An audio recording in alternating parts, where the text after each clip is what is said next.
প্রিয় দিনী ভাইরা, আজ আমি আপনাদের সামনে যে বিষয়টি নিয়ে আলোচনা করতে চাই সে বিষয়টা হলো বাউলদের ধর্মবিশ্বাস, বাউল ফকিরদের ধর্মবিশ্বাস এবং তাদের জীবনাচার। প্রিয় দিনী ভাইরা, আমাদের সমাজে বাউল বা ফকির এই শ্রেণীর, এই নামে এক শ্রেণীর লোক আছে। দেশের দক্ষিণাঞ্চলে এই বাউলদের পরিমাণ একটু বেশি হলেও বিভিন্ন এলাকাতেই বাউলদেরকে পাওয়া যায়।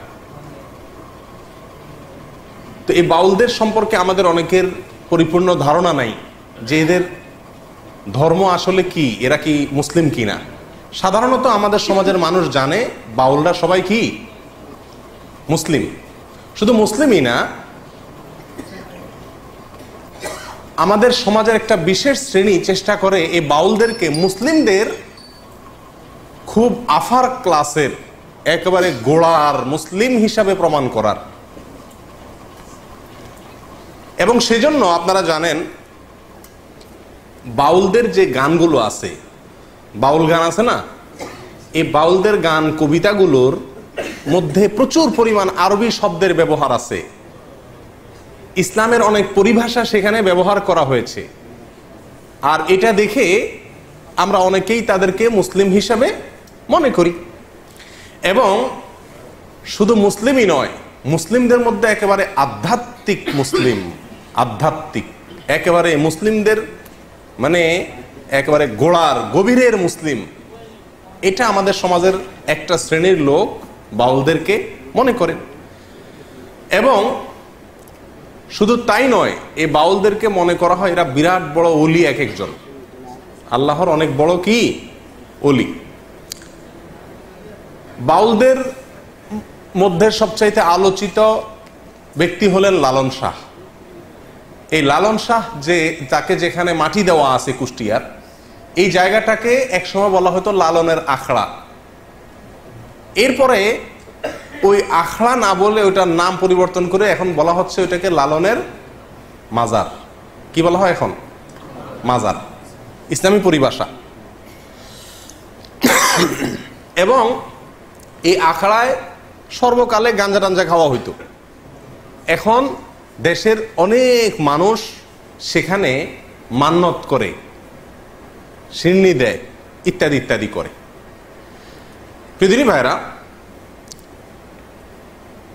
বিশেষ করে দক্ষিণাঞ্চলে কুষ্টিয়া, যশোর, মেহেরপুর, চুয়াডাঙ্গা, ঝিনাইদহ এই সমস্ত এলাকাতে একটু বেশি, অন্যান্য এলাকাতেও আছে। অনেক গ্রামাঞ্চলে মানুষ এই বাউল ফকির যারা, তাদের কাছে যায়, বাচ্চা কাচ্চারা অসুস্থ হলে, কোনো অসুবিধায় পড়লে তাদের কাছ থেকে বিভিন্ন পড়া টড়া নিয়ে আসে। যায় কি যায় না? শুধু তাই নয়, বাউলদের বিভিন্ন গানকে আমাদের দেশের বিভিন্ন পাঠ্যপুস্তকে বাচ্চাদেরকে পড়ানো হয়। সেখানে পাঠ্যপুস্তকের অন্তর্ভুক্ত করে বাচ্চাদেরকে পড়ানো হয় বাউল গান। তাহলে বাংলাদেশের বেশিরভাগ মানুষ বাউল না, বাউলদের বাউলগিরি সাধারণ মানুষের ভিতরে নাই। কিন্তু যে কোনো ভাবে হোক সমাজে এটাকে মুসলমানদের একটা ধারা, মুসলমানদের একটা গ্রুপ হিসাবে সাব্যস্ত করার জন্য একটা শ্রেণী দীর্ঘদিন থেকে চেষ্টা করে আসছে। শুধু তাই নয়, আপনারা অনেকেই হয়তো জেনে থাকবেন ভারতের কলকাতার পশ্চিমবঙ্গের একজন বড় উপন্যাসিক সুনীল গঙ্গোপাধ্যায়, তিনি লালনকে কেন্দ্র করে লালনের জীবনের উপর একটা উপন্যাস লিখেছেন। সে উপন্যাসটার নাম হলো মনের মানুষ। এই মনের মানুষ উপন্যাসটা, এটার আলোকে এটাকে স্ক্রিপ্ট হিসাবে নিয়ে একটা সিনেমা তৈরি করা হয়েছে কয়েক বছর আগে। সিনেমার নামও কি? মনের মানুষ। এই সিনেমাটা, এই ফিল্মটা তৈরি করেছেন, এটার পরিচালনা করেছেন কলকাতার গৌতম ঘোষ। এবং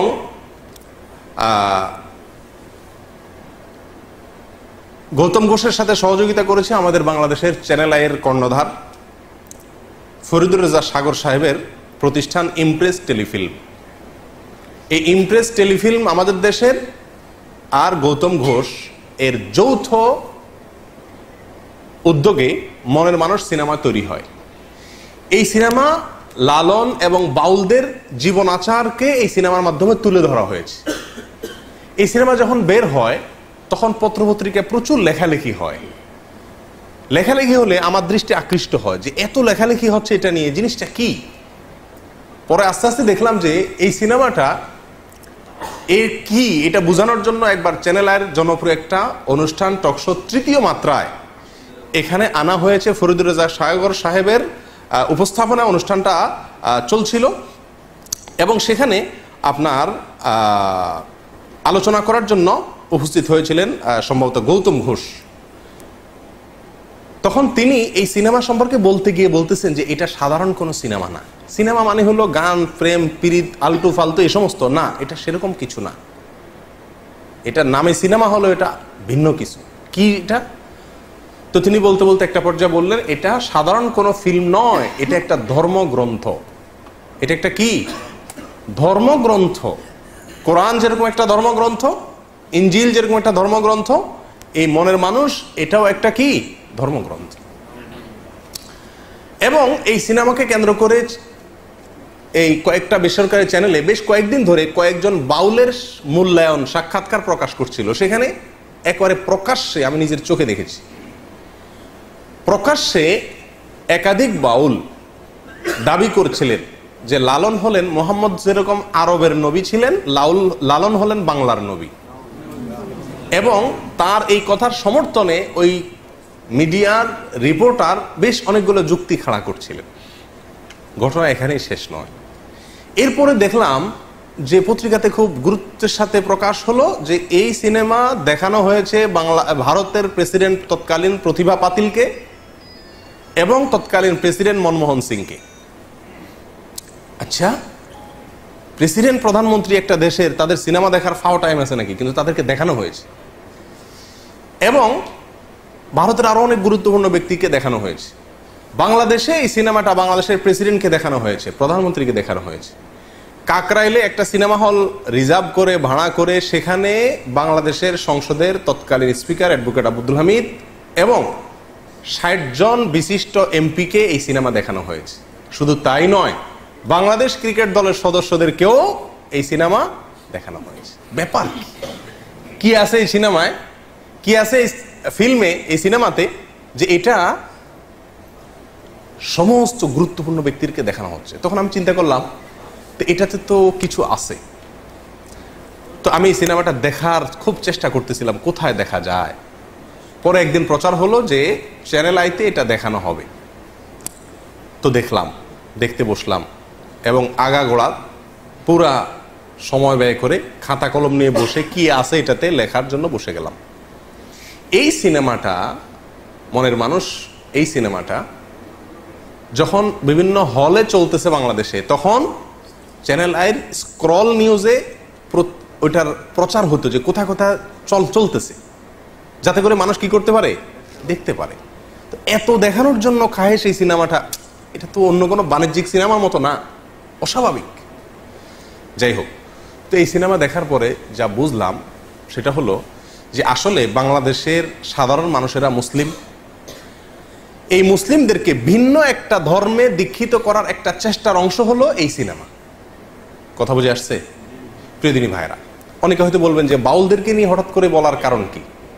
এই কারণ হলো এগুলো, যে বাউলদেরকে নিয়ে কিছু মিডিয়া, কিছু বুদ্ধিজীবী, কিছু লোক আমাদের সমাজে এত বেশি মাতামাতি করছেন এবং তাদেরকে শুধু মুসলিম নয়, মুসলিমদের মধ্যে একেবারে আধ্যাত্মিক মুসলিম, মারেফতি মুসলিম যেটাকে বলে, এরকম মুসলিম হিসাবে তাদেরকে সমাজের সামনে সাব্যস্ত করার চেষ্টা করছেন।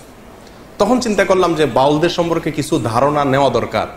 তখন থেকে আমি টুকটাক বাউলদের সম্পর্কে পড়াশোনা শুরু করলাম এবং দীর্ঘ অনেক দিন পর্যন্ত ঘাটাঘাটি এবং পড়াশোনা শুরু করলাম। বাউলদের সম্পর্কে জানার জন্য আপনি বাংলাদেশে যারা বাউল নিয়ে গবেষণা করেন তাদের মধ্যে দুইটা বই খুব বেশি প্রসিদ্ধ এবং গ্রহণযোগ্য। তার একটা হলো বাংলাদেশের একজন স্বনামধন্য বুদ্ধিজীবী ছিলেন, বড় মাপের নাস্তিকদের অন্যতম ছিলেন, ঢাকা বিশ্ববিদ্যালয়ের প্রফেসর ছিলেন ডক্টর আহমদ শরীফ। নাম শুনছেন আপনারা? আহমদ শরীফ সাহেবের নাম শুনেন নাই?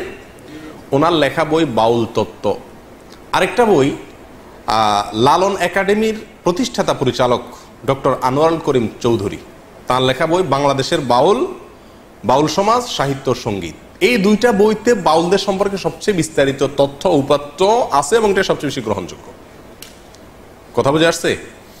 এই বইয়ের আলোকে আমরা আগে প্রথমে জেনে নেই বাউলদের পরিচয় কি, বাউল শব্দের অর্থই বা কি, বাউল এই শব্দ কোত্থেকে আসছে, এর অর্থ কি, এটা নিয়ে তিনটা মত, অনেক মত আছে, তার ভিতরে মোটামুটি তিনটা মত উল্লেখ করার মতো। এক, বাউল আসছে বাতুল থেকে। বাতুল মানে হলো পাগল। বাতুল মানে কি? পাগল। তো যারা বাউল হয় এরা পাগলই হয় মোটামুটি, না? তো এই জন্য এদেরকে এই বাতুল বলা হয় এদেরকে, এই বাউলদেরকে। এবং বাতুল থেকে পরবর্তীতে আস্তে আস্তে রূপান্তরিত হতে হতে হতে বাউলে এসে দাঁড়াইছে। ঠিকছে? কথা বুঝে আসছে? আচ্ছা, এটা একটা মত। আরেকটা মত অনুযায়ী বাউল এটা মূলত 17 শতকে আপনার এই বাউলদের যে পাগলামি আমরা এখন দেখতে পাচ্ছি এটা শুরু হয়। এটা শুরু যে করছে তার নাম হলো আউল চাঁদ। সে আউল চাঁদ এর নামে আউল থেকে হইতে হইতে বাউল হয়ে গেছে। এটা আরেকটা মত। কথা বুঝে আসছে? আচ্ছা, তৃতীয় নম্বর মত, যেটা ডক্টর আনোয়ারুল করিম চৌধুরী লালন একাডেমির প্রতিষ্ঠাতা পরিচালক, তার বাংলাদেশের বাউল বইয়ের 133 থেকে 145 নম্বর পৃষ্ঠার ভিতরে বাউলদের সম্পর্কে আলোচনা করতে, তাদের উৎপত্তি সম্পর্কে বলতে গিয়ে তিনি বলছেন যে বাউল এটা বাল শব্দ থেকে আসছে। আরবি ঠিক না, কোরআনে ব্যবহৃত। কোরআনে আল্লাহ সুবহানাহু ওয়া তাআলা বাল একটা শব্দের ব্যবহার এক জায়গায় করেছেন। অবশ্য এই একই মূল ধাতুর ব্যবহার কোরআনে আরো কয়েক জায়গায় হয়েছে। আল্লাহ সুবহানাহু ওয়া তাআলা বলেছেন, আতাদউনা বালান ওয়া তাদারুনা আহসানাল খালিকিন, তোমরা কি বালকে পূজা করো আর মহান সৃষ্টিকর্তাকে ভুলে বালকে পূজা করা শুরু করছো। এই যে বাল, এর পূজা, এর আর্চনা, এর উপাসনা করার ব্যাপারে কোরআনে নিষেধ আসছে, ইনজিলে নিষেধ আসছে, বিভিন্ন আসমানি গ্রন্থে নিষেধ আসছে। এ বাল একটা মূর্তি, একটা দেবতা। এই দেবতা সিরিয়া, ফিলিস্তিন এই অঞ্চলে, কারো মতে পারস্য এই অঞ্চলে এই দেবতার উপাসনা হতো হাজার হাজার বছর আগ ধরে। এবং কোরআনে ইনজিলে এই দেবতার উপাসনা করার ব্যাপারে ভৎসনা করা হয়েছে। এই বাল দেবতা সম্পর্কে এই বাংলাদেশের বাউল বইয়ে ডক্টর আনোয়ারুল করিম চৌধুরী লালন একাডেমির প্রতিষ্ঠাতা পরিচালক, বাউলদের সম্পর্কে যার কথা সবচেয়ে বেশি গ্রহণযোগ্য হয় তাদের মধ্যে একজন অন্যতম, তিনি বলেছেন যে মূলত যেই বাল মূর্তিকে পূজা করত সেই হাজার হাজার বছর আগে, ইসলামেরও আগের মুশরিকেরা, সেই বালটা ছিল প্রজনন দেবতা। কি ছিল এটা? প্রজনন দেবতা। বুঝেন তো? এই প্রজনন দেবতা হওয়ার কারণে বাউলদের যে কর্মকাণ্ড এগুলো সবগুলাই যৌনাচার কেন্দ্রিক ম্যাক্সিমাম। সেই জন্য ওই বাল মূর্তির নামানুসারে বাউল বলে এই বাউল ধর্মের লোকদেরকে বা বাউল দর্শন লোকদেরকে নামকরণ করা হয়েছে। কথা বুঝে আসছে? এই গেল বাউল শব্দের উৎপত্তি। সংক্ষেপে আমরা বাউলদের পরিচয় সম্পর্কে জানি। বাংলাপিডিয়াতে আছে, বাউল হলো লোক সম্প্রদায়ের একটা সাধন ভজন গোষ্ঠী যারা গ্রামে গঞ্জে গান গেয়ে ভিক্ষা করে বেড়ায়। বাউলরা কোনো মসজিদেও যায় না, কোনো মন্দিরেও যায় না, কোনো ধর্মগ্রন্থে তাদের বিশ্বাস নাই। বাউলরা সাধারণত নারী পুরুষ মিলে যৌনাচার করে, এটাই হলো তাদের ধর্ম আর এটাই হলো তাদের সাধনা। এটা কার বক্তব্য? বাংলাপিডিয়ার বক্তব্য। শুধু বাংলাপিডিয়ার বক্তব্যই নয়, বাংলাদেশের বাউল বইতে আপনার একই কথা ডক্টর আহমদ শরীফের বইতে আরো স্পষ্ট করে একেবারে সরাসরি ডক্টর আহমদ শরীফের বইতে বলা আছে যে বাউলদের মূলত যে সাধনা, এদের কর্মকাণ্ড, এই সবগুলাই হলো মূলত যৌনাচার। বাস কি সেটা বিস্তারিত আমরা পরে আসছি। প্রীতিনী ভাইরা, এই বাউলদের সম্পর্কে আমরা এখন জানবো তাদের কিছু বৈশিষ্ট্য, তাদের কিছু কর্মকাণ্ড, শেষে গিয়ে তাদের ধর্ম নিয়ে বিস্তারিত আলোচনা করবো ইনশাআল্লাহ বিদিনিল্লাহ। বাংলাদেশে মুসলমানদেরকে একটা ধর্মের লোক মনে করা হয়, হিন্দুদেরকে রাষ্ট্রীয়ভাবে স্বীকৃত একটা ধর্মের লোক মনে করা হয়, হ্যাঁ, খ্রিস্টানদেরকে একটা ধর্মের লোক মনে করা হয়, বৌদ্ধদেরকে একটা ধর্মের লোক মনে করা হয়, নাস্তিকদেরকেও ধর্মীয় দৃষ্টিকোণ থেকে একটা গ্রুপের লোক মনে করা হয়। কিন্তু বাউলদেরকে আমাদের সমাজ, রাষ্ট্র, আমরা মুসলিম হিসেবেই জানি। কিন্তু আজকের আলোচনা থেকে আপনি পরিষ্কার হয়ে যাবেন যে বাউল এটা আলাদা একটা ধর্ম, এবং সেই ধর্মটার স্বরূপ কি। এদের কখনো কখনো দেখা যাবে নাস্তিকদের সাথে মিলে, কখনো কখনো দেখা যাবে যে আপনার মুশরিকদের সাথে মিলে, কখনো কখনো দেখা যাবে যে মুসলিমদের সুরে তারা কথা বলে, জগা খিচুড়ি টাইপ। যাই হোক, বাউলদের যে সাধনা, আসেন তাদের কাজ কি, এই কাজ সম্পর্কে একটু জানার চেষ্টা করি। একটু আগে বলছিলাম যে বাউলদের মূল কাজ হলো যৌনাচারের মাধ্যমে ইবাদত করা, উপাসনা করা। কিরকম যৌনাচারের মাধ্যমে ইবাদত করা, উপাসনা করা? বাউলদের সমস্ত কর্মকাণ্ড হলো দেহ কেন্দ্রিক, নিজের দেহ কেন্দ্রিক। মাথা থেকে পা পর্যন্ত যে দেহটা আছে না, এই দেহটা নিয়েই সমস্ত ইবাদত বন্দেগী। মসজিদ না, মাদ্রাসা না, কোরআন না, হাদিস না, হজ না, জাকাত না, রোজা না, নামাজ না, কিচ্ছু না। সমস্ত ইবাদত বন্দেগী, সমস্ত সাধনা, সমস্ত ইবাদত, উপাসনা সবকিছু হলো এই দেহকে কেন্দ্র করে। কথা বুঝে আসছে? এবং তারা বলে যে দেহই হলো পরম সম্পদ, আর দেহেই সৃষ্টিকর্তা আছে। দেহেই কি আছে? সৃষ্টিকর্তা আছে। ডক্টর আহমদ শরীফের হুবহু তার ভাষা হলো এরকম, কামাচার বা মিথুনাত্মক যোগ সাধনাই হলো বাউল পদ্ধতি। এবং এই দেহকে কিভাবে তারা সাধনা করে তার একটা স্বরূপ আসছে এই বইগুলাতে। যেমন বাউলরা আপনার তাদের একাধিক সেবা দাসী থাকে, কম বয়সী মেয়ে থাকে, এবং প্রত্যেক বাউলদেরই কমপক্ষে একজন সাধন সঙ্গিনী থাকে, মহিলা, যার সঙ্গে বিয়ে হওয়া জরুরি না, আরেকজনের বউ হতে পারে। আমি বলতেছি না, তাদের বই পুস্তকের কথা। পরকীয়া তাদের ধর্মে বৈধ, গাঁজা পান করা তাদের সাধনায় বৈধ। তো এই বাউলরা তাদের সাধনার পদ্ধতি হলো, একজন ব্যক্তি পুরুষের সাধনা করে, তার জন্য একটা মহিলা লাগে। এবং তারা মনে করে এই সাধনাটা কখন হয়? যখন এই পুরুষ এবং মহিলা ব্যভিচারে লিপ্ত হয় এবং তাদের অর্গাজম হয়, ঠিক ওই সময় নাকি সৃষ্টিকর্তা হাজির হয়ে যায়। বুঝে আসছে কথা? বাস, যত বেশি এটা করতে পারবে তত বেশি সে কি পারবে, সে সাধনা করতে করতে একেবারে সফল হয়ে যাবে। সিদ্ধ পুরুষ বলে তারা, সফল পুরুষ হয়ে যেতে পারবে যত বেশি সে এই যৌনাচার করতে পারবে এবং দেহ নিয়ে তথাকথিত সাধনা করতে পারবে। বাউলদের অনেক গান আছে যে গানের অর্থ আমরা জানি না। এদের একটা রহস্যের বিষয় হলো, এরা বলে একটা, উদ্দেশ্য না আরেকটা। আরবিতে এটাকে ইস্তেআরা বলে। বুঝে আসছে কথা? শব্দ বলে একটা, উদ্দেশ্য আরেকটা, খুব কৌশলে। সাধারণ পাবলিক বুঝতে পারে না। অনেক গান আছে আমরা এটাকে আধ্যাত্মিক মনে করি, অনেকে খুব গাই, টেলিভিশনে প্রচার হয়, আমরাও খুব গাই অনেকে, কিন্তু জানি না এই গানের অর্থ কি। তার ভিতরে এক দুটো আপনাদের দেখাচ্ছি। বাড়ির পাশে আরশি নগর, সেথা এক পড়শি বসত করে, আমি একদিনও না দেখিলাম তারে। এই গান শুনছেন আপনারা? এই গান সম্পর্কে বাংলাদেশের বাউল বইতে আমার কথা হলে বলতেন যে আপনি মৌলবী মানুষ, আপনি তাদের বিরুদ্ধে বলবেন। আমার কথা না, বাংলাদেশে কোনো মৌলবীর কথা না, বাউলদের মানে পৃষ্ঠপোষক বলা যেতে পারে। লালন একাডেমির পরিচালক ডক্টর চৌধুরী তার বাংলাদেশের বাউল বইতে বলতেছেন যে এই গানটাকে আমাদের দেশে মানুষ অনেক উচ্চ মার্গের আধ্যাত্মিক গান মনে করলেও এই গানে যা বলা আছে সেটা নিছক যৌনতা, যৌনতার বিভিন্ন কথাকে ইশারা ইঙ্গিতে বোঝানো হয়েছে। কথা আমার না, কথা ডক্টর চৌধুরীর। এবং 368 থেকে 369 নম্বর পৃষ্ঠায় এই গানের বিশ্লেষণ সেই বইতে আছে, কেউ দেখে নিতে পারে। আচ্ছা, লালনের আরো বহু গান আছে, মানে আমি প্রায় সবগুলো গান, সবগুলো কবিতা পড়ার চেষ্টা করছি আজ অনেক দিন থেকে, প্রায় 1.5 বছর থেকে চেষ্টা করতেছি নিয়ে পড়াশোনা করতে। তো যতগুলো গান আমার চোখে পড়ছে, যতগুলো কবিতা চোখে পড়ছে, তার বেশিরভাগ কবিতার সার মর্ম হলো যৌনতা, কিভাবে যৌনতা করবে, কিভাবে সাধন করবে, এগুলা পদ্ধতি বাস। আরেকটা কবিতা শুনেন, আমি কি সন্ধানে যাই সেখানে, মনের মানুষ যেখানে, আধার ঘরে জ্বলছে বাতি দিবারাতি নাই সেখানে, যেতে পথে কাম নদীতে।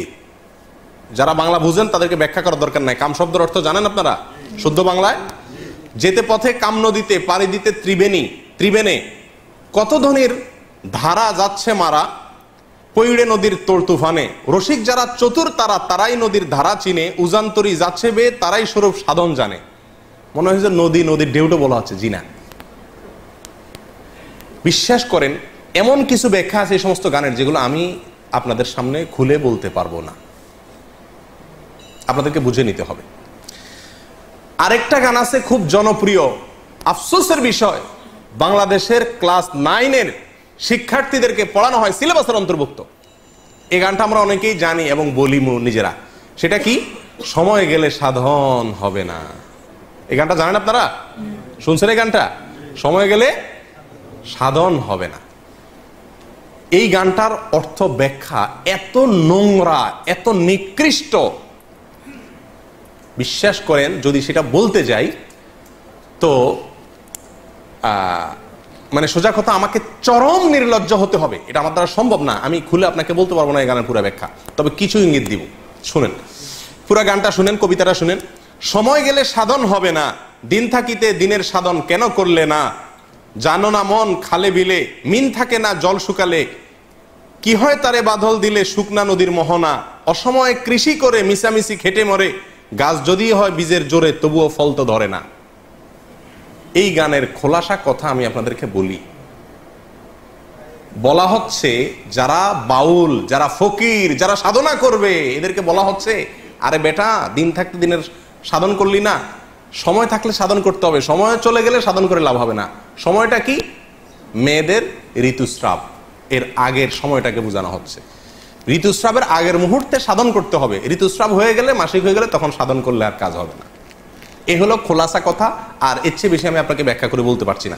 এখানে এই গানে যে এই কথাটা বোঝানো হয়েছে, এটা তো আমি দাবি করতেছি মৌলবী না, এটা বাউলদের বক্তব্য। তারাই বলতেছে যে এই গানের এই ব্যাখ্যা।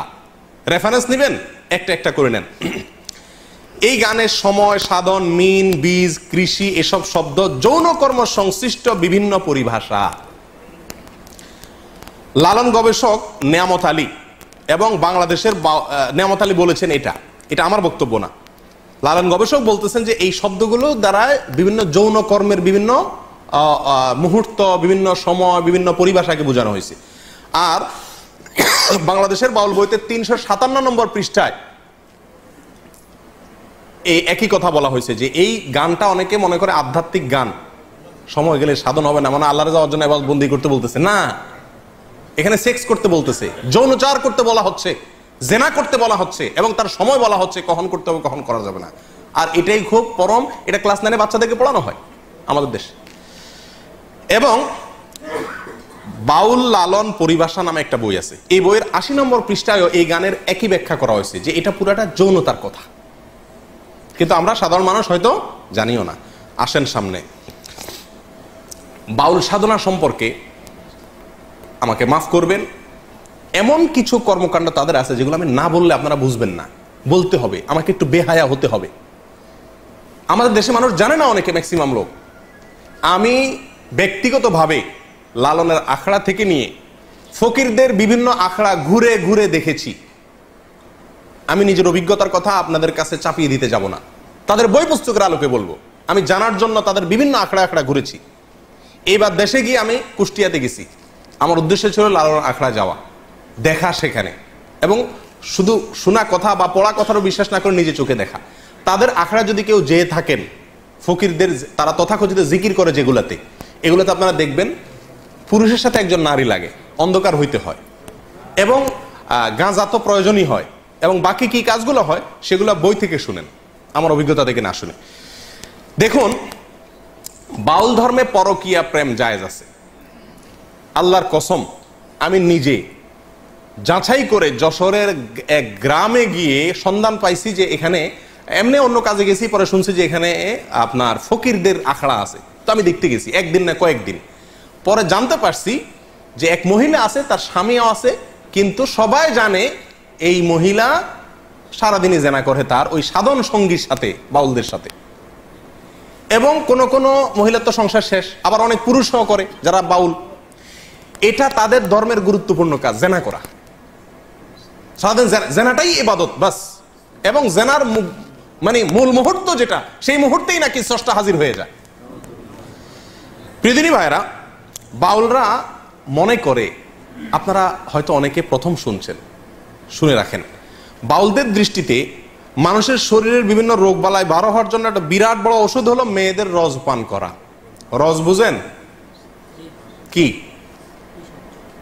না, রজ বলতে দুইটা জিনিস। এক হলো কুমারী মেয়ের প্রথম মাসিকের রক্ত, আরেকটা হলো পুরুষদের যেরকম উত্তেজনার কারণে বীর্য বের হয়, মেয়েদের যে পদার্থটা আসে এটাকে রজ বলে। এই রজ, এটা পান করলে কোনো রোগ বালাই আর শরীরে থাকে না, এটা বাউলদের বিশ্বাস। আরো শুনবেন, তারা বলে রোগ থেকে মুক্ত হওয়ার জন্য, বিভিন্ন রোগ থেকে, বড় বালা মুসিবত, অসুখ বিসুখ থেকে ভালো হওয়ার জন্য নিজের মুখ এবং মেয়েদের স্তনের দুধ পান করলে রোগ ভালো হয়। আরো শুনবেন, তারা বলে সমস্ত রোগ থেকে সর্বরোগের ঔষধ একসাথে যদি পাইতে চান তাহলে কি করতে হবে? মল, মূত্র, রজ এবং বীর্য, মল, মূত্র, রজ এবং বীর্য, এগুলা সবগুলা মিক্স করে একটা ঔষধ বানায় তারা, নাম হলো প্রেম ভাজা। ওষুধের নাম কি? প্রেম ভাজা। এটা খাইলে আর কোনো রোগ থাকে না। প্রিয়দিনী ভাইরা, আপনারা অনেকে হয়তো বলবেন যে এগুলা গল্প আর কি। আপনি আল্লাহি বাস্তবতা খবর নিয়ে দেখেন। আর খবর নেওয়ার দরকার না, আমি আপনাকে বই পুস্তক থেকে বলছি, তাদের বই পুস্তক থেকে, তাদের ধর্মগ্রন্থ থেকে, তাদের ধর্মীয়, তাদের আচার এবং তাদের সংস্কৃতি, কালচার, এ সংক্রান্ত যে সমস্ত বই পুস্তক আমাদের সমাজে প্রতিষ্ঠিত, গ্রহণযোগ্য, অথেন্টিক, এই সমস্ত বই পুস্তকে লেখা আছে। তার ভিতরে বাংলাদেশে বাউল বইয়ের 350 থেকে 382 নম্বর পৃষ্ঠায় এই কথাগুলো উল্লেখ আছে। কথা বুঝে আসছে ভাই? আমাদের দেশে অনেক মানুষ না জেনে এই ফকিরদের কাছে চিকিৎসার জন্য যায়। ছেলেবেলে অসুখ হলে যায় না, কি ওষুধ দেয় এটা ওই শয়তান জানে, আর শয়তানকে যে শয়তানই শিখাইছে সেই শয়তান হয়তো জানে, আল্লাহ সুবহানাহু ওয়া তাআলা জানে, আমরা অনেকে জানিও না। আমাদের দেশের নাস্তিকরা বাউলদেরকে খুব পছন্দ করে, একটা মজার বিষয়। কারা পছন্দ করে? নাস্তিকরা কোনো ধর্মকে পছন্দ করে না, কিন্তু বাউলদেরকে খুব পছন্দ করে। ডক্টর আহমদ শরীফ নাস্তিকদের গুরু, বাউলদের নিয়ে বই লিখছেন এবং বিরাট বিশ্লেষণ করেছেন, তাদের ঐতিহ্য তুলে ধরেছেন। শুধু তাই নয়, বাংলাদেশের যারা নাস্তিক, সেকুলার, এরা সবসময় বাউলদেরকে প্রমোট করে। লালনের আখড়ায় 50 জন গাঁজা খাইছে, এটাকে সমস্ত মিডিয়া বা অনেক মিডিয়াতে খুব ফলাও করে প্রকাশ করে, আজকে লালনের এখানে ওরস হইতেছে, ওরস, গাঁজা খাইছে। লক্ষ লক্ষ মানুষের মাহফিল হয়, লক্ষ লক্ষ মানুষের ভালো কোনো কাজ হয়, সেটা কোনো মিডিয়াতে প্রচার করে না। কিন্তু ওই আখড়ায় গাঁজা খাইছে কয়েকটা, সেটারে সারাদিন টেলিভিশন নিউজে বলে। কেন নাস্তিকরা এত পছন্দ করে কেন? এর কারণ হলো এই বাউলদের, তাদের যে কর্মকাণ্ড করে খোলাসা কথা কয়েকটা পয়েন্ট। নাম্বার 1 যেটা বললাম, দেহ নিয়ে সাধনা। দেহ নিয়ে সাধনা মানে যৌনতা, সোজা বাংলা। নাম্বার 2, আপনার যত নোংরা, বিষ্ঠা, নাপাক পৃথিবীর কোন ধর্মের মানুষরা যেগুলোকে পাক মনে করে না, হালাল মনে করে না, এই সমস্ত জিনিসগুলোকেও তারা শুধু হালাল আর পাকই না, এগুলা বিরাট ঔষধ মনে করে। লালনদের, বাউলদের একটা গ্রুপ আছে যাদেরকে বলা হয় নেড়ার ফকির। কি বলা হয়? নেড়ার ফকির। নেড়ার ফকির, নেড়ার ফকির মানে বুঝেন? নেড়ার ফকির মানে হলো, নেড়া শব্দের অর্থ হলো যার কোনো ঘর সংসার নাই। নেড়ার ফকির মানে যাদের কোনো কি নাই, ঘর সংসার। ম্যাক্সিমাম বাউলদের কোনো বিয়ে হয় না, এরা বিয়েতে বিশ্বাস করে না। সাধারণ সঙ্গিনী হইলেই হলো, যে কারোর বউ হইলেই হলো, বিয়ের দরকার হয় না, এবং তারা বিয়ে করে না। তাদের মূল কথা হলো ইসলাম পালন করার জন্য মক্কাতে যাওয়ার দরকার নাই, মদিনা যাওয়ার দরকার নাই, আল্লাহ রাসূল সব এই দেহের ভিতরে আছে, শুধু দেহ নিয়ে সারাদিন পড়ে থাকলে চলবে। ধর্মীয় যত কর্মকাণ্ড, আচার অনুষ্ঠান, আমল, ইবাদতের কথা কোরআন সুন্নাহয় বলা আছে, এর কিচ্ছুর দরকার নাই। এগুলা সবগুলা নাউজুবিল্লাহ মানুষের বানানো। তাহলে কি করতে হবে? শুধু সারাদিন এই দেহ নিয়ে পড়ে থাকতে হবে, ঘর সংসার বাদ দিয়া মাতলামি করতে হবে, ভিক্ষা করে বেড়াইতে হবে, বাস, তাহলেই স্রষ্টাকে পাওয়া যাবে। এর ভিতরেই স্রষ্টা আছে, মানুষই স্রষ্টা, অন্য কথা বলতে গেলে। এ হলো বাউল ধর্মের খোলাসা কথা।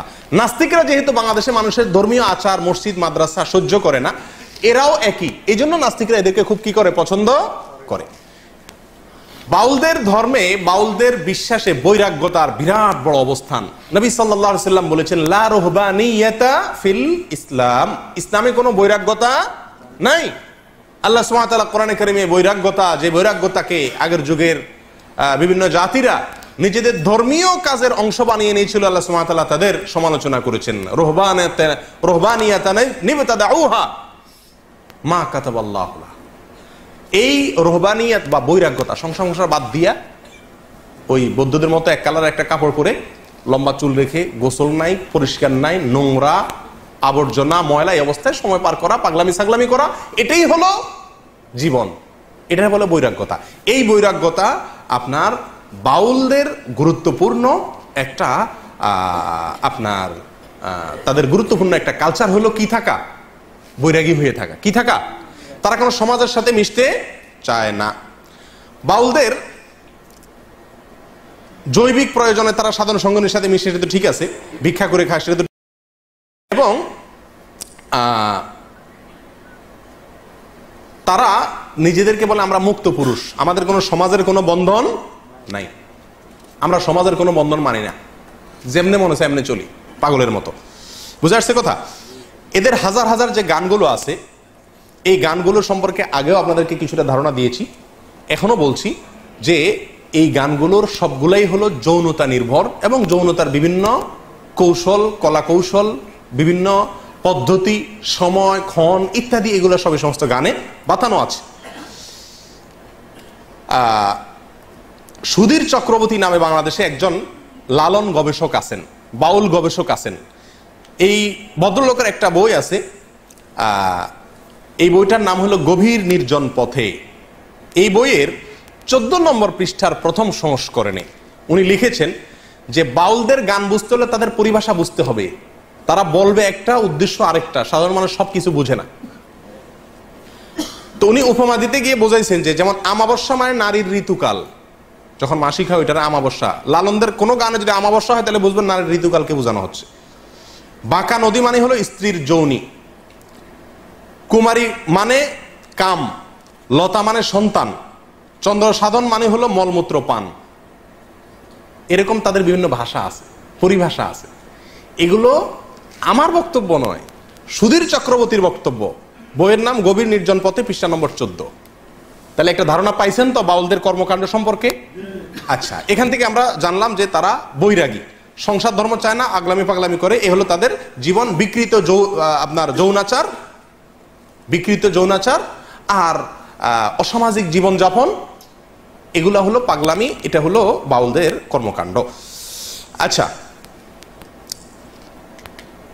আমাদের সমাজে যে সমস্ত বাউলরা আছে, এই বাউলদের আরেকটা গুরুত্বপূর্ণ বিশ্বাস হলো, বাউলরা মনে করে গান বাজনা শুধু হালাল না, এটা তাদের ধর্মের অন্যতম অনুষঙ্গ। আপনি দেখবেন বাউলদের হাতে একটা একতারা থাকে না, লক্ষ্য করছেন নি?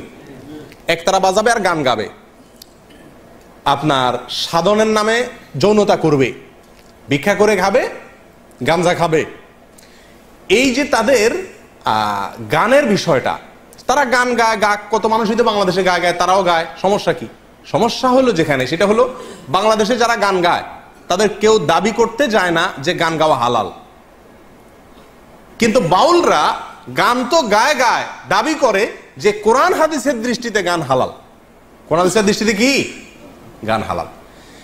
মনের মানুষ যে সিনেমার কথা আপনাদেরকে শুরুতে বলছিলাম, এই সিনেমার কয়েকটা সিনারিও আছে, যেগুলোতে কয়েকটা দৃশ্য আছে, যে দৃশ্যগুলোতে দেখানো হয়েছে যে গান কিভাবে কোরআন হাদিস দ্বারা প্রমাণিত। এবং লালন একবার ওই সিনেমাতে দেখানো হয়েছে, এক মৌলবীর সাথে তার তর্ক হয়েছে, বাহাস হয়েছে। সে তর্কে মৌলবী বলছে গান হারাম, সে বলছে গান হালাল। তো এই তর্কে লালন জিতে গেছে। এখন সিনেমা তো যেমনি ইচ্ছে এমনি বানায়, ওই মৌলবীরা হারাইয়া লালন রে জিতে দিছে, আর মার হাবা, তাহলে গান হালাল। এই মৌলবীরা বলে গান হারাম, বাদ্য হারাম, এগুলো সব মূর্খ, কিচ্ছু জানে না। লালনের একটা গান শুনেন, লালন বলেন, গান হালাল হওয়া সম্পর্কে লালন বলে, আকাশটা কাঁপছিল কেন, জমিনটা নাচছিল কেন, বড় পীর ঘামছিল কেন, যেই দিন খাজা গান গেয়েছিল, সেই বড় পীর ঘামছিল কেন, সেই দিন খাজা গান গেয়েছিল, যেই দিন আল্লাহ রাসূলের গান, পীর আউলিয়ার শান, যারা বলে গান হারাম জ্ঞানহীন। হ্যাঁ, কার এটা? লালন সাহেবের। লালন ফকির বলতেছেন যারা বলে গান হারাম, এই মৌলভী সাহেবরা সব কি? ব্যাককল, জ্ঞানহীন। উনি হলেন সবচেয়ে বড় আলেম, উনি ফতুয়া দিচ্ছেন যে এটা পীর আউলিয়ার শান, আল্লাহ রাসূলের গান। বুঝে আসছে কথা? প্রিয়দিনী ভাইরা, এরা গানকে হালাল করে এবং গান বাজনাই এদের সারাদিন এ জিকির সাধনা, ভজন সাধন এদের। আচ্ছা, এবার আসেন এদের সম্পর্কে আরেকটু ধারণা নেই আমরা, তাদের ধর্ম সম্পর্কে। এবার গোড়ায় চলে যায় ডাইরেক্ট, তাদের ধর্ম সম্পর্কে। লালনদের ধর্ম আসলে কি, বা এই বাউলদের ধর্ম আসলে কি? বলছিলাম আগেই, এদেরকে মুসলিম হিসাবে সাব্যস্ত করার একটা অপচেষ্টা চালানো হয়, এবং আমার দেশে মনে করে লালনরা, ফকিররা এরা শুধু মুসলিম না, এরা আধ্যাত্মিক ক্লাসের মুসলিম, মারেফতি মুসলিম, আর বাকিদেরকে বলে শরীয়তের মুসলিম। তারা হলো কিসের মুসলিম?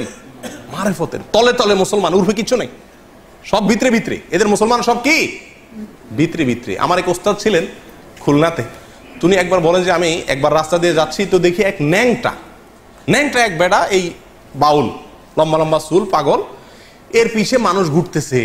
তো আমি বললাম যে ভাই, তোমাদের কি মাথা নষ্ট হয়েছে? এই ন্যাংটা বেড়ার পিছিয়ে ঘোরার মানেটা কি? এটা বেহায়া একটা পাগল, এর পিছিয়ে ঘোরার কি যুক্তি তোমাদের? এই বুঝি তোমাদের ধর্ম? আল্লাহ তোমাদের আকল বুদ্ধি কিছু দেয়নি। তো লোকজন বলতেছিল আমার উস্তাদকে, বলে যে আরে হুজুর, এভাবে বলিয়েন না, কার ভিতরে কি আছে বলা যায় না, কার ভিতরে কি আছে বলা যায় না। আমার উস্তাদ বলতেছেন যে আমি তখন বললাম, আরে বেটা পাগল, ওর ভিতরে যা ছিল সেটাও বাইর করে দিছে, কি আর থাকবে? যা একটু ছিল, কিছু তো নাই ওর ভিতরে, যা একটু ছিল সেটুকু বাইর করে দিছে, তুই ভিতরে কি আছে? আর কত নম্বরের পাগল? প্রিয়দিনী ভাইরা, এ হলো এদের জীবন আচার। এবার আসেন তাদের ধর্ম নিয়ে। দেখুন, তারা পাগলামি করে করুক, তারা মাতলামি করে করুক, তারা গাঞ্জা খায় খাক, তারা জেনা করে করুক, তারা গান বাজনাকে ধর্ম মনে করে করুক, তারা আরো কিছু করুক, শুধু বীর্জনা পেশাব পায়খানা সারাদিন খাক, আমার কিছু আসে যায় না। আমার আসে যায় তখন যখন তারা এই কাজগুলোকে ইসলামের নামে করে এবং সমাজে জোরপূর্বক চাপিয়ে দেওয়ার চেষ্টা করা হয়, এটাকে ইসলাম হিসাবে সাব্যস্ত করার চেষ্টা করা হয়। প্রিয়দিনী ভাইরা, এদের ধর্ম সম্পর্কে অনেকেরই ধারণা নাই। আমি আগেই বলছি, আমরা অনেকে মুসলমান মনে করি। লালনের নিজের মুখেই শুনেন, আমরা সাধারণ মানুষ না জানলে কি হবে, যারা পণ্ডিত তারা ঠিকই জানে, নাস্তিকরা ঠিকই জানে যে লালনের ধর্ম কি ছিল, লালনের নিজের ধর্ম কি ছিল, এবং আপনার কি জানি বলে, তার নিজের ধর্মের পরিচয় কি, এটা সম্পর্কে সে কিছুটা চালাকি করছে। মুনাফিকের মতো, মুনাফিক যেরকম বলতে চায় না তার ধর্ম কি, লালনও তার কোনো জায়গাতে স্পষ্ট করে বলে না যে আমি নাস্তিক, আমি মুসলমান, আমি হিন্দু, এরকম কখনো সে বলে না। ঘুরাই ফিরাই বলে। তার গান শুনলে, তার কবিতা শুনলে আপনি বুঝবেন সে কত চালাকি করার চেষ্টা করে, ঘুরাই ফিরাই বলতেছে। আচ্ছা, যাই হোক, লালন অনেক বড় মাপের কবি ছিলেন, সেই জায়গা থেকে আমি তাকে সম্মান করি। তিনি অনেক বড়, তার কবিতা বাংলা ভাষার জন্য অনেক বড় কিছু, ঠিক আছে, সব ঠিক আছে, কিন্তু ধর্ম নিয়ে যখন তিনি কথা বলছেন এবং ধর্মের নামে ইসলামের কোরআন এবং হাদিসকে এত নিকৃষ্টভাবে বিকৃত করেছেন, যত নিকৃষ্টভাবে আর কেউ বিকৃত করে নাই, তখন তার সেই বিকৃতিগুলো আমাদের ধরে দেওয়া দরকার আছে কি নাই? প্রিয়দিনী ভাইরা, তার ধর্মের খোলাসা হলো তারা বলে এ আপনার দেহের ভিতরেই সৃষ্টিকর্তা, আপনার দেহের ভিতরেই কি সৃষ্টিকর্তা। তার এক গানে মনসুর হাল্লাজের যে আনাল হক, আমি খোদা, আমি আল্লাহ, এই যে দাবি করছে মনসুর হাল্লাজ, আলেমরা তাকে মৃত্যুদণ্ডের নির্দেশ দিচ্ছেন, তার মৃত্যুদণ্ড হয়ে গেছে এই কুফরি কালামের কারণে। সেই কুফরি কালামটাই বিশ্বাস করে লালন। এবং একটা গান আছে বাউলদের, আপনারা জানেন, একবার আপনারে চিনিতে পারিলে রে যাবে অচেনারে চেনা, একবার আপনারে চিনিতে পারিলে রে যাবে অচেনারে চেনা, মানে নিজেরে চিন, তাহলে অচেনারে অর্থাৎ আল্লাহরে চিনে যাবে। আল্লাহ, তুই নিজেরে চিনলে আল্লাহরে পেয়ে যাবি। আরবিতে একটা প্রবাদ আছে, নাউজুবিল্লাহ অনেকে এটাকে হাদিস হিসাবে পেশ করে, সেটা হলো যে মান আরাফা নাফসাহু ফাকাদ আরাফা রব্বাহু। ওইটারই বাংলা অর্থ হলো এই কুফরি কালাম, অর্থাৎ যে ব্যক্তি নিজেকে চিনবে সে আল্লাহকে চিনে ফেলবে। এই কথা শুনতে ভালো শোনা যায়, কিন্তু উদ্দেশ্য হলো ওই নিজের ভিতরেই আল্লাহ আছে, বাইরে কোথাও যাওয়ার দরকার নাই। আচ্ছা যাই হোক, এবার লালন নিজের যে কবিতার মাধ্যমে তার ধর্মের পরিচয় দিছে, আসেন তার মুখেই শুনি। সব লোকে কয় লালন কি জাত সংসারে, লালন বলে জাতের কি রূপ দেখলাম না এই নজরে। কেউ মালায় কেউ তসবি গলায়, হিন্দুরা মালায় মুসলমানরা তসবি গলায়, কেউ মালায় কেউ তসবি গলায়, তাতেই যে জাত ভিন্ন বলায়। যাওয়া কিংবা আসার বেলায় জাতের চিহ্ন রয় কার রে। যদি সুন্নত দিলে হয় মুসলমান, নারীর তবে কি হয় বিধান। বামন চিনে পৈতা প্রমাণ, বামনি চিনে কিসে রে। লালন এমনই এক জাত, লালন এমনই জাত এক খানা। কি বুঝলেন? সে বলতে চাচ্ছে এই গানের কবিতার খোলাসা কথা হলো যে মানুষ জাতের কথা কয়, কিসের জাত, কিসের ধর্ম আবার এই সমস্ত। আচ্ছা সুন্নত দিলে মুসলমানই করাইলে, খাতনা করলে যদি মুসলমান হয়, তাহলে মহিলা যে খাতনা হয় না হে কেমনে মুসলমান হয়? বামন, হিন্দুদের বামনের পৈতা লাগালে যদি কি হয়, সে বামন হয়। তা বামনই যে হে তো পৈতা লাগায় না, তাহলে হে কেমনে হিন্দু হয়? এগুলো কোনো কথা হলো নাকি? জাতের কথা কয়, আমি তো জাত তো কোনোদিন দেখলাম না, বুঝলাম না, এটা কোন ধরনের? লালন এমন এক জাত যে এর কিচ্ছু না। কথা বুঝতে পারছেন? এটার অর্থ হতে পারে তিনি নাস্তিক, তথাকথিত মানবতাবাদী।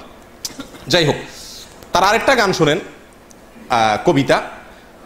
কালী কৃষ্ণ গড খোদা, কোন নামে নাহি বাধা।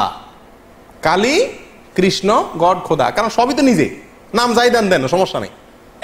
কালী বললেও ঠিক আছে, কৃষ্ণও ঠিক আছে, গডও ঠিক আছে, খোদাও ঠিক আছে, কোন নামে নাহি বাধা। মন কালী কৃষ্ণ গড খোদা বলো রে। মন রে বলতেছে, ও মন তুই কালীও বল, কৃষ্ণ বল, গডও বল, খোদাও বল। কথা বুঝতে পারছেন? এ হলো বাউলদের ধর্ম।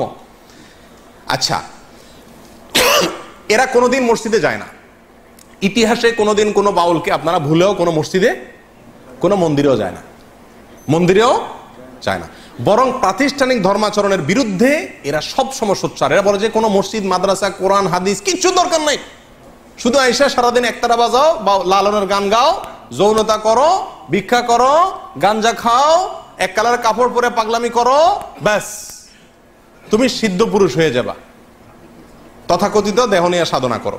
প্রিয় বন্ধুরা, তারা বলে, বাউলরা বলে যে কোনো তীর্থস্থানে যাইতে হবে না। এই যে আমরা মক্কায় আসি না, এটার বিরুদ্ধে লালন কবিতা লিখছে। মক্কা আসার দরকার নাই, মদিনা যাওয়ার দরকার নাই, সব মক্কা মদিনা কোথায় আছে? এই নিজের ভিতরে আছে। বুঝে আসছে কথা? দেখেন সে কি বলে। আছে আদি মক্কা এই মানব দেহে, আছে আদি মক্কা, আদি মক্কা মানে পুরান মক্কা, আসল মক্কা এই মানব দেহেই বলে কি আছে। আছে আদি মক্কা এই মানব দেহে, দেখলো না রে মন ভে। কেউ একটু এই মক্কাটা দেখলো না, সবাই কেন ওই মক্কা ছুড়ে।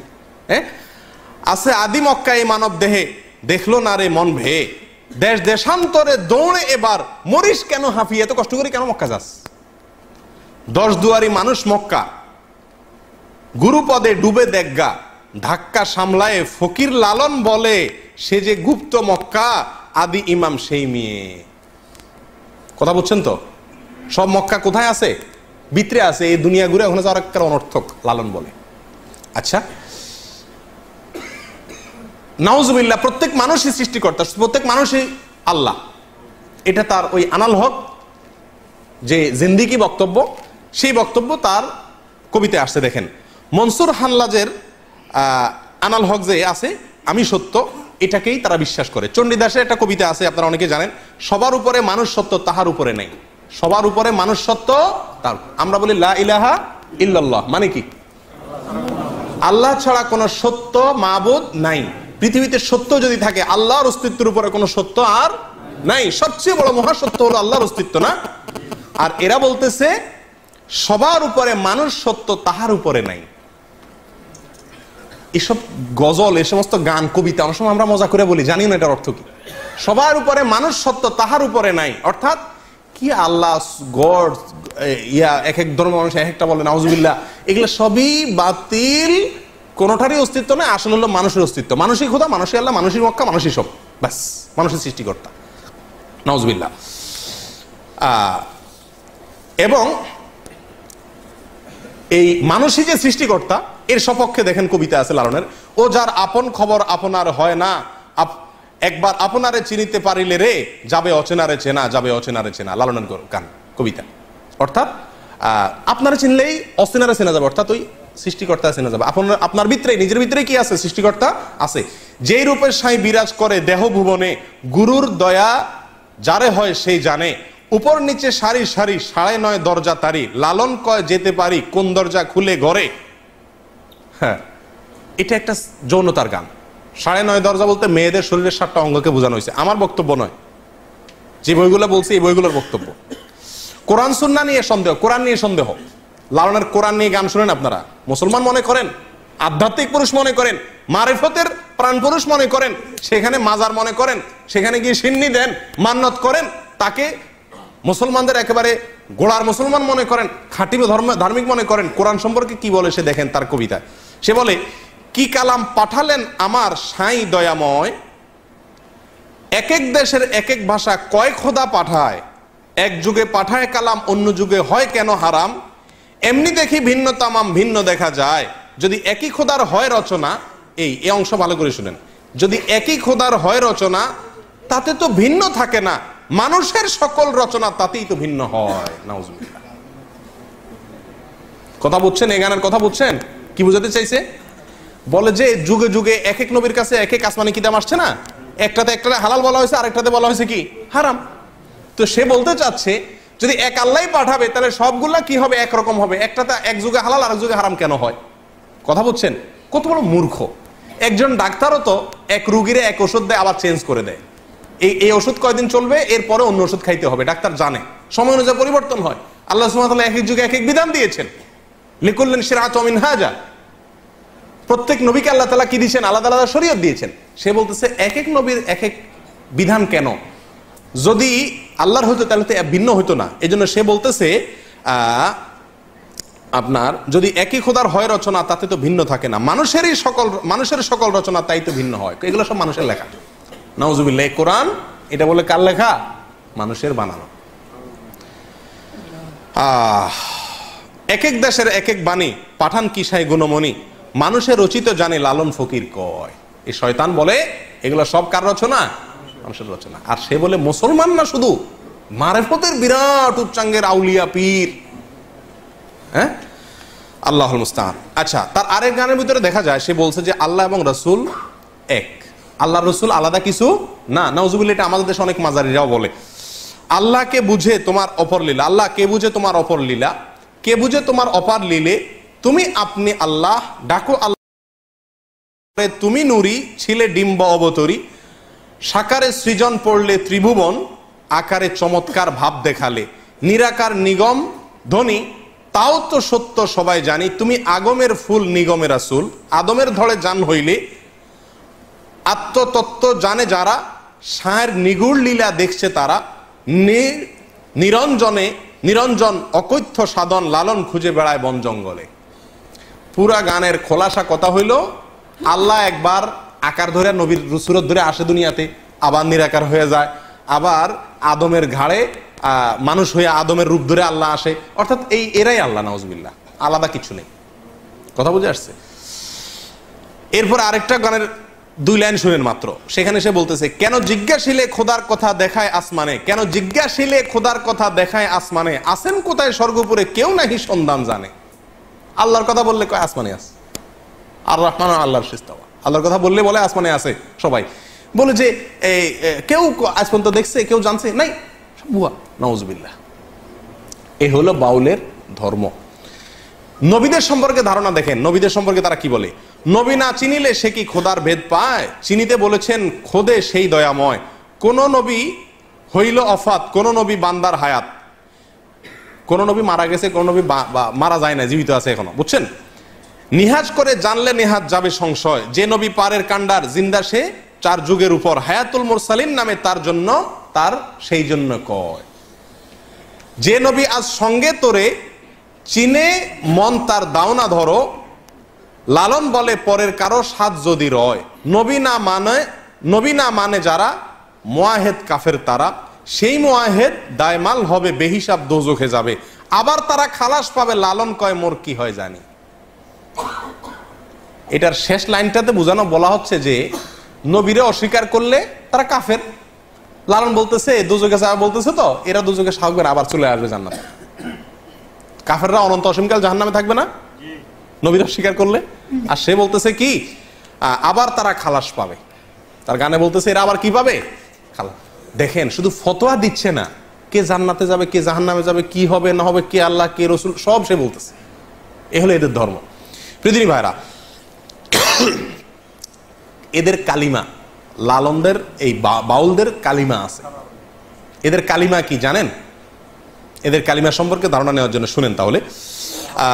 সুধীর চক্রবর্তীর ব্রাত্য লোকায়তন বইয়ের, ব্রাত্য লোকায়ত লালন বইয়ের 2য় সংস্করণে 4 থেকে 95 নম্বর পৃষ্ঠা আছে যে লালন শাহর অনুসারীদের মধ্যে একটা অংশ একবার 1986 সালে সরকারের পক্ষ থেকে লালনের আখড়া এটার তদারকি করার জন্য কুষ্টিয়া ভার্সিটির একজন প্রফেসরকে সরকার দায়িত্ব দিয়েছে যে আপনি লালনের যে আখড়াটা আছে, যেটা মাজার বলে, এটা আপনি দেখাশোনা করেন, এখানে যা যা লাগে আপনি করেন। তখন তিনি ওখানে কোরআন খানের ব্যবস্থা করছে, ওই যে মাজারে যেগুলো হয় বেদাতি কাজ, তো কোরআন খানিটা নিয়ে এগুলোর ব্যবস্থা করছে।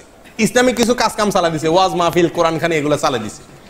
দিলে তখনকার কুষ্টিয়া জেলা প্রশাসকের কাছে যে তাদের একটা দল 1986 সালে, এই ঘটনা লেখা আছে কোন বইতে বলছিলাম, সুধীর চক্রবর্তীর লেখা ব্রাত্য লোকায়তন লালন 4 থেকে 95 নম্বর পৃষ্ঠার ভিতরে এই ঘটনার উল্লেখ আছে। এখানে আপনার এরা যায় ইয়ের কাছে, জেলা প্রশাসকের কাছে বলতেছে যে আমাদের এখানে লালনের এটা হলো আমাদের মক্কা মদিনা, এটা হলো আমাদের তীর্থভূমি, এখানে কোরআন তেলাওয়াত মুসলমানদের কর্মকাণ্ড এটা দারুণ অপমান আমাদের জন্য। আমাদের ধর্ম ইসলামও না হিন্দুও না, আর আমাদের কালেমা ভিন্ন। কি তোমাদের কালেমা? তারা বলে যে আমাদের কালেমা হলো লা ইলাহা ইল্লাল্লাহ লালন রাসূলুল্লাহ। বই নম্বর বললাম, পৃষ্ঠা নম্বর বললাম, সালের কথা বললাম, এবং একটা বই নয় 4-5টা বইতেই এই একই ঘটনার পুনরাবৃত্তি উল্লেখ আছে। প্রিয়দিনী ভাইরা, এই হলো বাউল ধর্ম, এ হলো লালনদের ধর্ম, এ হলো ফকিরদের ধর্ম। এর সাথে ইসলামের কোনো ন্যূনতম সম্পর্ক আছে কিনা এটা বোঝার জন্য কোনো আলেম হওয়ার, কোনো পণ্ডিত হওয়ার, কোনো শেখ হওয়ার, মুফতি হওয়ার প্রয়োজন নাই। সাধারণ মানুষই খুব সহজে বুঝতে পারে যে এদের এই সমস্ত জীবনাচারের সাথে, এই সমস্ত বিশ্বাসের সাথে ইসলামের ন্যূনতম কোনো সম্পর্ক থাকতেই পারে না। যারা আল্লাহর অস্তিত্বকে অস্বীকার করে, যারা আল্লাহর রসুলকে এক বলে, যারা মানুষকেই সৃষ্টিকর্তা বলে, যারা মানুষের মধ্যেই সৃষ্টিকর্তা আছে বলে, যারা জেনা করাটাকেই সবচেয়ে বড় ইবাদত মনে করে, জেনা করার চরম মুহূর্তটাকেই তারা ইবাদতের চরম মুহূর্ত মনে করে, যারা গাঞ্জা খাওয়াটাকে তাদের ধর্মীয় কাজের গুরুত্বপূর্ণ অংশ মনে করে, কোরআন এবং সুন্নাহ সম্পর্কে তাদের যে কবিতা গানগুলো আছে সেগুলোর কথা আপনারা শুনলেন, এগুলোকে যারা ধর্ম মনে করে, এই সমস্ত লোকেরা কোনোভাবে মুসলমান হতে পারে? কিন্তু আমাদের দেশে তাদেরকে শুধু মুসলমান মনে করে না, পানি পড়ার জন্য তাদের কাছে যায়, ফকিরদের কাছে, তাদের কাছে আশ্রয় নেয়, কি নেয় না? আল্লাহ তাআলা আমাদের সকলকে এদের এই সমস্ত ভণ্ডামি, এদের এই সমস্ত মুনাফিকি, এদের এই সমস্ত 2 নাম্বারিকে আল্লাহ তাআলা আমাদের দেশের মানুষকে বুঝার তৌফিক দান করেন। লালনদের আকীদা এবং বিশ্বাস, তাদের ধ্যান এবং ধারণা এ সম্পর্কে বিস্তারিত অনেক সময় নিয়ে আলোচনা করা দরকার, কিন্তু অত সময় আমাদের হাতে নাই। সংক্ষেপে যেটুকু বললাম তার সামারিও মোটামুটি বলে দিয়েছি যে এদের ধর্মটা বা এদের দর্শনটা, এদের জীবনাচারটা কি, তার একটা চিত্র আপনাদের সামনে নিশ্চয়ই ফুটে উঠেছে। অতএব এই তাদের আসল পরিচয়, আসল রহস্য, আসল কর্মকাণ্ড এটা আমার দেশের প্রত্যেকটা মানুষ জানুক, জানা দরকার আছে। তারপরে মানুষ লালনকে গ্রহণ করে বর্জন করে সাধারণ মানুষের উপর আমরা ছেড়ে দিতে পারি। আমাদের দেশে জোর করে চাপিয়ে দেওয়ার চেষ্টা বারবার করা হয়। ক্লাস 9-এর বইতে লেখা বাচ্চাদের পড়ানো হচ্ছে সময় গেলে সাধন হবে না, যৌনতার কবিতা। মাসিক থাকতে যৌনাচার করতে হবে, না হলে সাধন হবে না মাসিক আসার আগে। এই কবিতারে পড়ানো হচ্ছে ক্লাস 9-এ বাচ্চাদেরকে আধ্যাত্মিক কবিতা হিসেবে।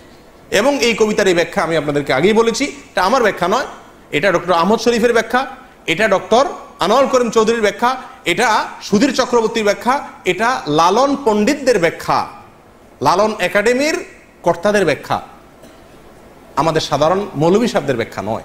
অতএব আল্লাহ তাআলা এদের এই সমস্ত চক্রান্ত থেকে, শয়তানি থেকে আল্লাহ তাআলা আমাদেরকে হেফাজত থাকার তৌফিক দান করেন। কেন মনের মানুষ সিনেমাকে ভারতের প্রেসিডেন্ট প্রধানমন্ত্রীকে দেখানো হয়েছে? কেন মনের মানুষ সিনেমা আমার দেশের প্রেসিডেন্ট প্রধানমন্ত্রী দেখানো হয়েছে? কেন মনের মানুষ সিনেমাটাকে সিনেমা বানায় কাকালে হল রিজার্ভ করে 60 জন এমপিকে, জাতীয় ক্রিকেট দলের সমস্ত খেলোয়াড়দেরকে, জাতীয় সংসদের স্পিকারকে দেখানো হয়েছে? কেন এটা নতুন সিনেমা টিভিতে ফ্রি দেখানো হচ্ছে? কেন কোন হলে চলতেছে তার অ্যাড্রেস টিভিতে সারাদিন প্রচার করা হচ্ছে? তার রহস্য এখন বুঝছেন তো?